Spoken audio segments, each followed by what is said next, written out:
반갑습니다. 어제 본문에서 나아만은 하나님의 사람 말씀대로 순종하여 치유를 받았습니다. 군 최고 사령관의 말이나 병거에서 내렸습니다.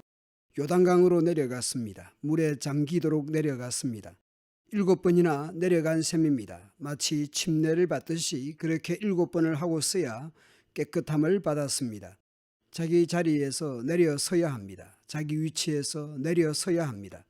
말씀대로 내려설 때에 순종하여 기적을 맛보고 은혜를 누리게 됩니다. 그런데 그 은혜로운 행운 앞에 또 다른 한 사람은 불행해지는 것을 오늘 본문에서 만나게 됩니다. 나아만은 깨끗함을 입은 후 요단강에서 하나님의 사람에게로 다시 돌아옵니다. 하나님의 사람 앞에 서서 이제 이스라엘 외에는 온 천하에 신이 없는 줄을 아나이다. 하나님만이 참 신이라고 신앙 고백을 하고 있습니다. 당신의 종에게서 예물을 받으소서 살해를 하려고 했습니다. 그러나 엘리사는 거절합니다. 무슨 말로 거절합니까? 내가 섬기는 여호와께서 살아계심을 두고 맹세하노니 내가 하나님 앞에서 받지 아니하리라. 나아만이 받으라고 강건하되 엘리사는 거절합니다. 나아만은 여러 차례 받으라고 했지만 엘리사는 끝내 거절했습니다. 대신 나아만은 부탁을 합니다. 노새 2마리의 실을 흙을 당신의 종에게 주소서. 이제부터는 종이 번제물과 다른 희생 제사를 여호와 외 다른 신에게는 드리지 아니하고 다만 여호와께 드리겠습니다. 그리고 오직 한 가지 일이 있사오니 여호와께서 당신의 종을 용서하시기 원하나이다. 아람 왕이 자기 종교 림몬의 신당에 들어가 나아만의 손을 의지하여 경배할 때 아람 왕이 숙일 때 나아만 자신도 몸을 굽힐 수밖에 없는 상황이라는 것입니다. 여호와께서 이 일에 대하여 당신의 종을 용서하시기를 원한다는 것이죠. 엘리사가 이르되 너는 평안히 가라. 그가 엘리사를 떠나 조금 갔습니다. 그런데 하나님의 사람 엘리사의 사환 게하시가 스스로 마음에 작심을 합니다. 내 주인이 이 아람 사람 나아만에게 면하여 주고 그가 가지고 온 것을 그의 손에서 받지 아니하였도다. 여호와께서 살아계심을 두고 맹세하노니 내가 그를 쫓아가서 무엇이든지 그에게서 받으리라.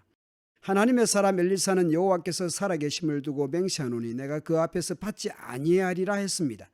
거듭 받으라는 나아만의 제의를 거절했습니다.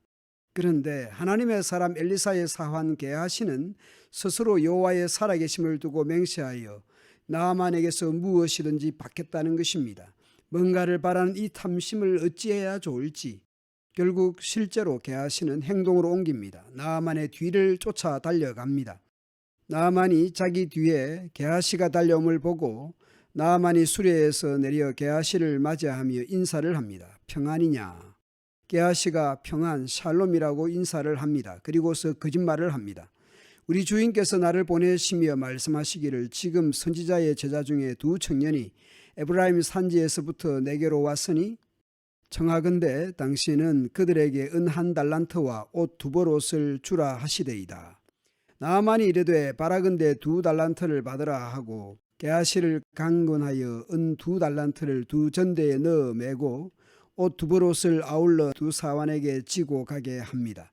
언덕에 이르러서는 게하시가 그 물건을 2 사환의 손에서 받아 집에 감추고 나아만이 보낸 짐꾼인지 아니면 게하시 자신이 데리고 갔던 짐꾼인지 알 수 없지만 그들을 돌려보냅니다.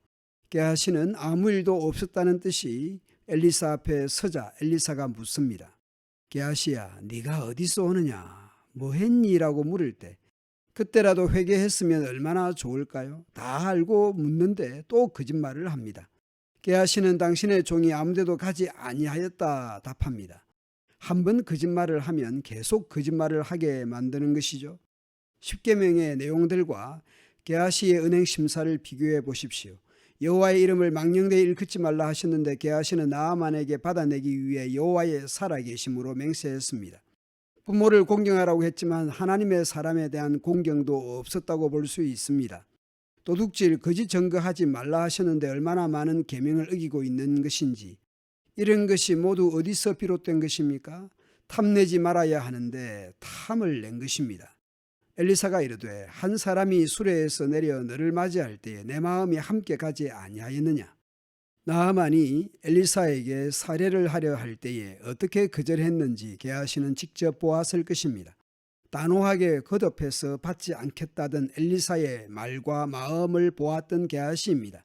그런데 여러 사람을 속이고 거듭 거짓말을 할 수 있는지, 지금 어찌 은을 받으며 옷을 받으며 감남원이나 포도원이나 양이나 소나 남종이나 여종을 받을 때이냐? 엘리사가 게하시에게 하는 26절의 말씀과 신명기 5장의 10번째 계명을 비교해 보십시오.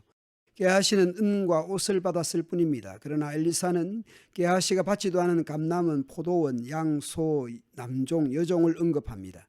이것은 십계명의 내용과 얼추 비슷합니다. 곧 게하시의 심각한 문제, 탐심을 말하는 것입니다. 그러므로 나아만의 나병이 네게 들어 네 자손으로 미쳐 영원토록 이르리라. 게하시가 그 앞에서 물러나오매 나병이 발하여 눈같이 되었더라. 나아만은 나병으로부터 고침을 받았는데 게하시는 오히려 나병에 걸리고 말았습니다. 세상에 그런 말이 있지 않습니까? 소탐대실. 물론 게하시가 거짓으로 설적했던 은 약 68kg, 옷 2벌이 적은 것이 아닙니다마는 영원한 나병은 자신의 모든 것을 잃은 셈이지 않습니까? 우리가 살아가면서 약간의 욕심 같은 것이 필요하겠죠. 그러나 지나친 욕심, 탐심은 심각한 범죄입니다. 골로새서 3장에서 그렇게 말씀합니다. 탐심은 우상 숭배니라. 내가 약간의 욕심인지 지나친 욕심인지 스스로 알 수 있는 경우도 있지만 자신은 누구보다 욕심이 덜한 것이라 생각할지 모릅니다. 어쩌면 게하시는 나아만이 가져온 모든 것을 달라 한 것이 아니고 약간만 욕심을 낸 것이죠. 그러나 아무것도 받지 않겠다고 간곡히 거절했던 엘리사를 보고도 맹세하고 나아만에게도 엘리사에게도 계속 거짓말을 했으니 탐심이라고 볼 수밖에 없을 것입니다. 누가복음 12장에 예수님의 삶과 모든 탐심을 물리치라 사람의 생명이 그 소유에 넉넉한 데 있지 아니하니라 라는 그 말씀으로 우리 자신을 날마다 비추어 보면 좋겠습니다. 감사합니다.